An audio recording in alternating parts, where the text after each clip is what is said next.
Even though I walk through the valley of the shadow of death, I will not fear, for you are with me. You are my light and my salvation. You restore me and lead me for your glory. I long to dwell in your house forever.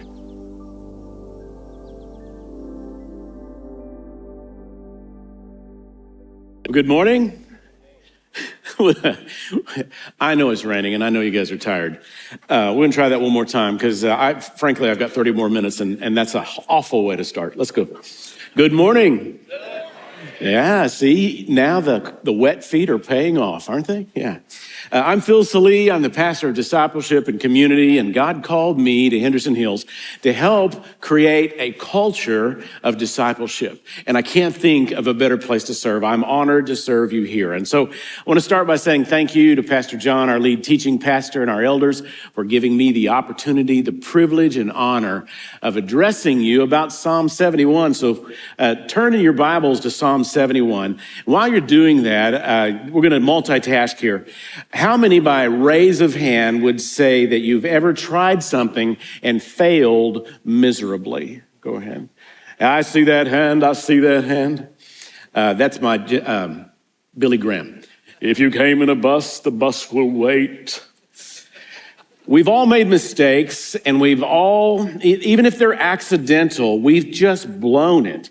And what happens then as a result is that we have this fear of failure and mistakes that cause us to hold back when God is calling us somewhere to do something. And how many of you have, and you don't have to raise your hand on this one, how many of you secretly or regretfully thought, if I only, or if I never, or why didn't I, or if I had only.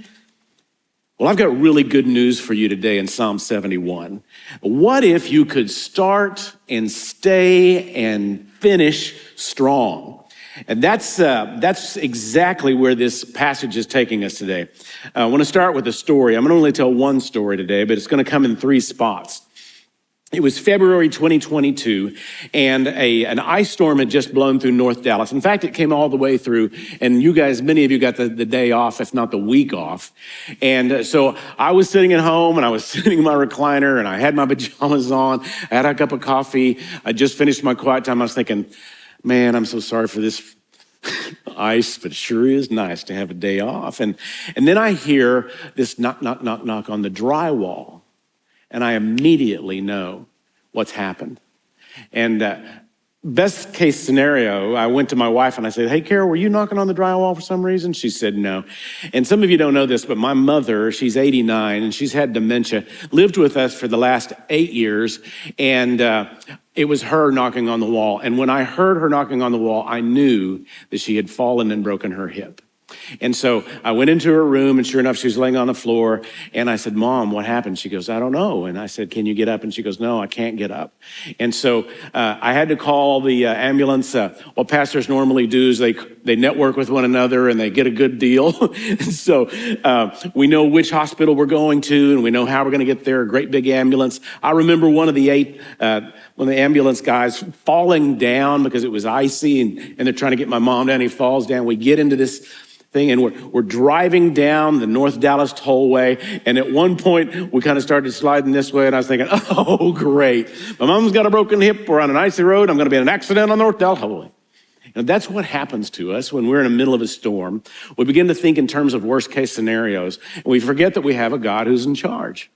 And so I get to the ER, and of course there's very few people there because the city's literally shut down. And I know my mom's hip is broken, and we tried to get a doctor there. And while we're getting ready for a doctor to arrive to give us some instructions, I began to have a conversation with the Lord. And I said, God, you know her, and you know she gave her life for me and my brother and my dad. She served selflessly. She cared for my brother when he had multiple sclerosis for 16 years. And now she's got dementia, and she's fallen and broken her hip. God, what are you trying to do here? And I think it's okay to ask God questions. He's big enough. This is a psalm of lament. Many of the lament psalms ask similar questions. And so we're going to come back to that story in a minute, but at every stage in life, there are storms that come. Teenage students, seemingly, I always preach right before school's about to get started. And so are you excited about getting back to school and fitting in and facing exclusion or isolation? What about the anxieties and pressures of finishing with a high GPA so that you can have a college of your choice? And what about single young adults? Are you concerned about finding a fulfilling calling and maybe serving in a way that you didn't feel like you were in a dead-end job? And what if you could start and stay and finish strong? Married young adults, are you facing any financial pressures? Are you managing student loans and rent and mortgage payments and credit card debt? You have any anxiety about maybe getting your bills paid from month to month? You worry about losing a job? What if you could start and stay and finish strong? Median age adults, do you ever worry about providing for your family, or do you worry about being able to give the kind of energy and passion to your marriage to make it work the way it should? What about worrying about losing your job or not being able to advance in your career or not being able to support yourself in retirement? Which brings us to senior adults. This psalm is written from the perspective of a senior adult man. I can't for the life of me figure out why they give it to me. But this psalm is recorded in a unique voice of someone who's growing older, someone whose capacities, mental and physical and relational capacities, are beginning to weaken. And so with this declining health and loss of independence and maybe the death of a spouse, what if retirement just gives you more time for worry and anxiety and boredom and loneliness and discouragement and frustration? What if you could start strong and stay strong and finish strong? Well, the psalmist in Psalm 71 gives us an encouraging word from a lifetime of experience. And we know, because we live in a fallen world, that life as we know it is a test of our faith. And Jesus said in John 16:33, I've said these things to you that in me you might have peace. In the world you will have tribulation. That can also be interpreted trouble or pressure or affliction or distress. But take heart, this is an amen moment, prepare. But take heart, I have overcome the world. So before we get started, I want to read to you a beautiful passage from Gerald Wilson about the Psalms. Picture yourself as one of a crowd, packed together with thousands of others, shoulder to shoulder, elbow to elbow, experiencing this as one common event. There in the air is a sense of excitement and anticipation. The sense of common purpose and experience draws the whole crowd together as you respond to the events of the moment. In this setting, you discover that your individual response becomes a part of something larger, just outside yourself, as you react to community of the joys and the sorrows and the victories and defeats that are acted out before you. Now, as you've come to your senses, you're beginning to understand what the reading of the book of Psalms is all about. For whenever we crack open this biblical book and read from its collection of 150 songs, whenever we allow ourselves to truly be immersed in the world they bring to life, we're taking our stand with a huge crowd of the faithful who have sung these psalms throughout the generations. Whenever you sing them or pray them, you're praying and singing and reading alongside a huge crowd of faithful witnesses throughout the ages. The words that you speak have been spoken thousands, even millions of times before, in Hebrew, in Greek, in Latin, in English, and a myriad of other languages. As you read or pray, off to your right stands Moses and David and Solomon, and to your left is Jesus and Peter and Paul, and behind you are St. Augustine and Luther and Calvin. If you can catch a glimpse of this far-flung spiritual community of believers and take your place within it, then you can begin to understand why we still sing and pray and read the book of Psalms. You're taking a stand with believers, past, present, and future, who together sing the songs of celebration of a steadfast love of God. And with that, we start Psalm 71. How do you start and stay and finish strong? First, you make God your home. Make God your home. 71:1. In you, O Lord, I take refuge. That word refuge can be also interpreted shelter or dwelling place. You make God your home because he is your rescuer. Look at verse 2. Verse 1, in you, O Lord, I take refuge. Let me never be put to shame. Verse 2, and in your righteousness might be the hinge of the entire psalm. In your righteousness, deliver me and rescue me. Incline your ear to me and save me. So God is our refuge and God is our rescue, but this rescue is based upon his righteousness. It's not anything the psalmist has done. It's not in the psalmist's circumstances, and it's not in the opinions of others and what they think of the psalmist. Rescue is found in God's righteousness alone. Another way to say that is God's rescue is the function of his righteousness. And that's why we go to him and make him our home. He is our rock of refuge. Look at verse 3. Be to me a rock of refuge in which I may continually come.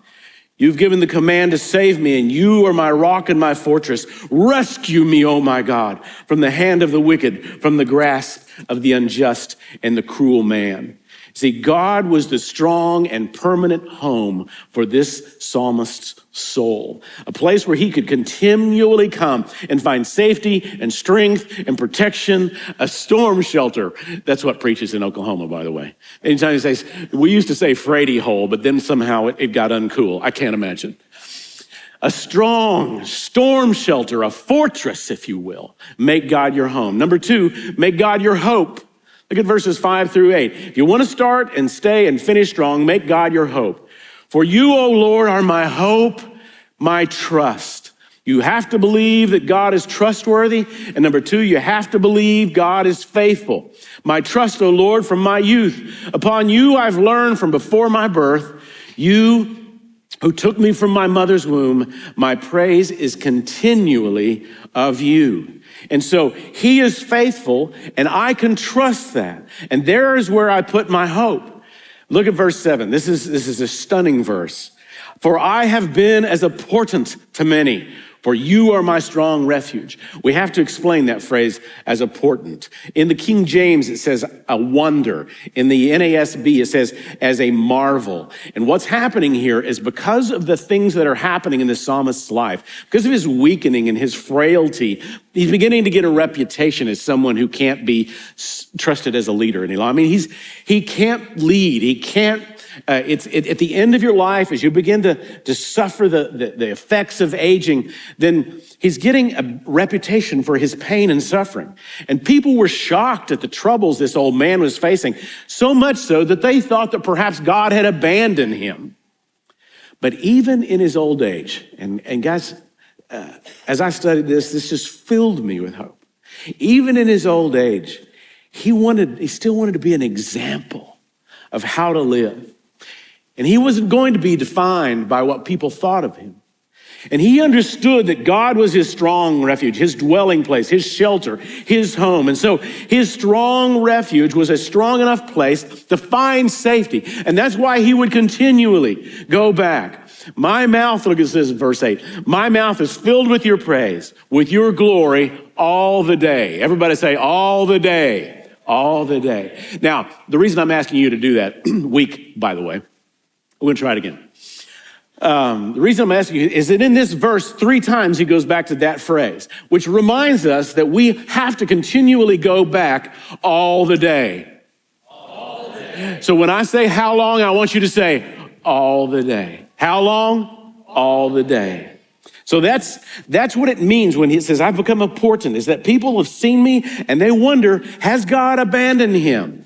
And that's why God, in his hope, gives me a hopeful voice. My mouth is filled with praise of your glory. How long? All the day. Let me ask you a question. Which is the best description for your voice right now? Has it been silenced? Is it characterized by whining, complaining, blaming, crying, or praising? So how do you start and stay and finish strong? You make God your home, you make God your hope, and you make God your help. Look at verse 9. Do not cast me off in time of old age. Forsake me not when my strength is spent. For my enemies speak concerning me, those who watch for my life, consulting together and say, God has forsaken him.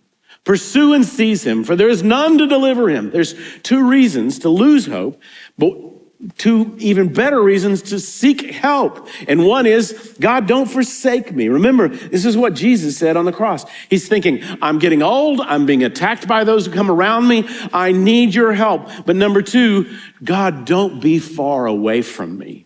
See, as it is the righteousness that provides the rescue, it's God's presence that provides the power. Verse 12, make God your hope. Oh God, do not be far from me. Oh my God, make haste to help me. May my accusers be put to shame and consumed with scorn and disgrace. May they be covered, those who seek my hurt. God, don't be far away from me. Help me quickly. Help me completely, for I face danger, and I refuse to not be anchored to you when the storm winds blow. Rather than weakening his faith, these trials are strengthening his faith.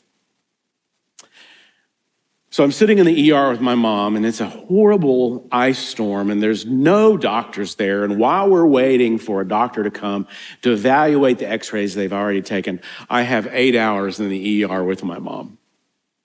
And she's sedated, and so she gets to sleep, and I just have to sit there. And I wasn't prepared. I did take my phone, and I look at my phone, and I get a text from my daughter, and she doesn't know I'm sitting in the ER with her grandmother. And it's just a simple little link, and it says, hhbc.com jobs. I'm not looking. I'm at a great church in Texas. I'm doing exactly what I believe God is wanting me to do. But God somehow gets my attention that day, and I've got nothing but time. And I look at this website, and I see the very first thing is the mission and vision. We equip one another to love Jesus and to live sent. I thought, that's a great vision. And that's a great mission. So I go on to the mission statement. It says that we are creating a culture, to become a hub of discipleship. And then I look over at the job description, and it's for the pastor of discipleship and community. And they're like, they want a pastor of discipleship to help them accomplish the mission of making disciples? I don't know, what's this culture all about? So I start reading these core values. And each time I read a core value, I begin to think more and more, you know what? That sounds like a great place to serve Jesus. And so for the first time, I'm thinking, what if God is opening a door for me to go to Edmond to serve at a church that wants to make disciples?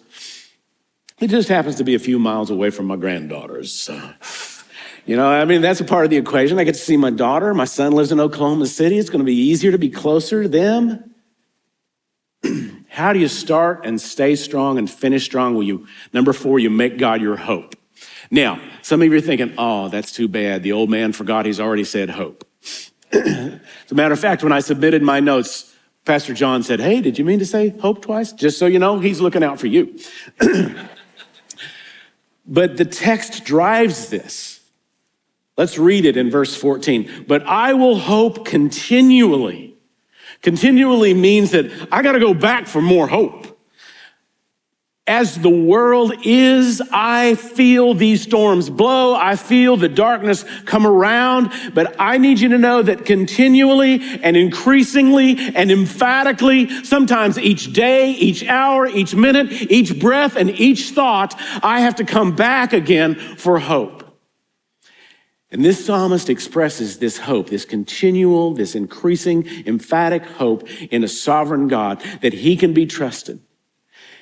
And his praise tells us that the character of God and the acts of God serve as the basis of hope, as the reason for his praise. How do you make God your hope? Well, I will hope continually, verse 15. And my mouth will tell of your righteous acts, of your deeds of salvation. How long? All the day. For their number is past my knowledge.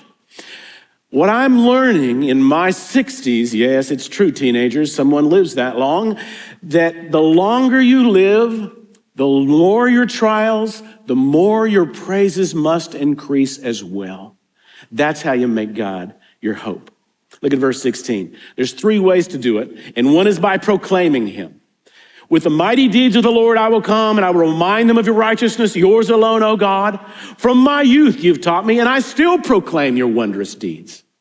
So even in my old age and gray hairs, O God, do not forsake me, until I proclaim your might to another generation, your power to all who come. I proclaim your mighty deeds. I proclaim your righteousness. I proclaim your power. This man can't keep quiet about God's greatness. He proclaimed that God could be trusted to take wrong things and make them right. And this is what I love about old age. And there's not a ton of things, but this is one of them. He can look back and say, you know what? God has been trustworthy since my youth. God is trustworthy right now, whatever age I am. And God will be trustworthy even into my old age and gray hair. So you do it by proclaiming him, and you do it by pursuing him. Verse 19, your righteousness, O God, reaches the high heavens. You've done great things, O God. Great question. It's a rhetorical question. You don't have to answer this question. It answers itself. O God, who is like you? You've made me see many troubles and calamities, and you revive me again. From the depths of the earth, you will bring me up again. So you revive me, you rise me in verse 21, you restore me. You will increase my greatness and comfort me again. Number 5, how do you start strong and stay strong and finish strong? You don't just make God your home and your hope and your help. You make God your hymn. Now, a hymn is a song of praise. By the way, those of us with gray hairs, we know what the hymns are. And we were raised on the hymns, and that's the only words that we can remember to the songs that we sing. And so we really like the hymns. But hymn means more than just what you read in the Baptist hymnal. Hymn means any song of praise, any anthem that describes his greatness. Look what it says in verse 22. I will also praise with the harp for your faithfulness. So I celebrate your faithfulness with a harp. Oh my God, I will sing praises to you with the lyre, O Holy One of Israel. Another stringed instrument, I celebrate his holiness with the lyre. And then the rest of it is done with his best instrument, and that is with his mouth. With my lips will shout for joy when I sing praises to you, my soul also, which you have redeemed. And my tongue will talk of your righteous help. How long? All day long. For they've been put to shame and disappointed, those who sought to do me hurt. So with shouts of joy and with shouts of praise, with my lips, with my tongue, with my mouth, I will praise him. So we pursue him and we proclaim him and we praise him. Well, now we come to the application part of the service. I can't believe that we were able to get through 22 verses in 22 minutes and 39 seconds. This is working out just perfect. I don't know if you were here that day, but 2 years ago in May, I was sitting right here, and Pastor John was sitting right here, and the question was, this guy wants to be our pastor of discipleship and community. What do we think about that? Now, when you're 62 years old and you're sitting in front of a group of young people like this and you're thinking to themselves, they're probably thinking, why is Grandpa here? We want to be disciple makers. We don't want to be fill in the blank. And so there's this moment in the middle of life's choices where you have this crisis of belief. And you just have to say, God, I have been able to trust you then. I'm able to trust you now, and I'll be able to trust you in the future. And so I remember thinking, God, are you calling me to serve here? Well, then you're going to have to convince these people that I'm the right guy. And then I'm asking, God, can you use me to help this church discover a disciple-making culture? And frankly, I can't think of a better calling in life. as a 64-year-old man with gray hair to say, when I was a junior high boy, that's what they used to call middle schoolers. When I was a junior high boy, my youth pastor asked me if I wanted to be a part of a discipleship group. And now, 50 years later, I get to say to the junior high boys, the middle schoolers, if you will, hey, this is a big deal. Jesus commanded that we do this. Will you be obedient to this? And today, I'm honored to tell you that you can, regardless of the life stage you're in, you can start strong and stay strong and finish strong. The answer is yes, you can. If you make God your home, your refuge, your dwelling place, your strong shelter, if you make God your hope, He is trustworthy and faithful all the day. How long? All the day. If you make God your help, God's presence is the answer, and He is always near. If you make God your hope, I will praise Him, I will proclaim Him, I will pursue Him. And if you make God your hymn, He will give you a song, and you will celebrate Him as you sing of His righteousness and His holiness. Church, you can. You can. You can. You also can continue to struggle. You can continue to stagger on through life, homeless, with no safety, no shelter, exposed and in danger, helpless, on your own. I don't need any help from anybody. And hopeless, with no song to sing. Don't do it. Choose you this day who you will serve. As from me and my house, we will serve the Lord. Our circumstances are not the right way to assess whether our lives have value in service to the Lord. The opinions of others are not a reliable measurement of whether our value to the Lord is spent faithfully in obedience and service to Him. Listen to me. The gospel of Jesus Christ is the only right way and the only reliable way to measure the value of our lives. What did it say in Romans 5:8? But God demonstrated His love for us in this, and that while we were still sinners, Christ died for us. He showed us how much He loved us. When Christ was on the cross, He was the example of ultimate victory. By all measurements, the cross of Christ, the circumstances and the opinions of the passersby could only be described as a miserable failure, a mocking crown of thorns, soldiers spitting on and beating on our Jesus, hanging humiliated while passersby hurled insults, hands and feet nailed to the cross. Yet, think about how the suffering servant could die such a disgusting criminal's death on the cross. And then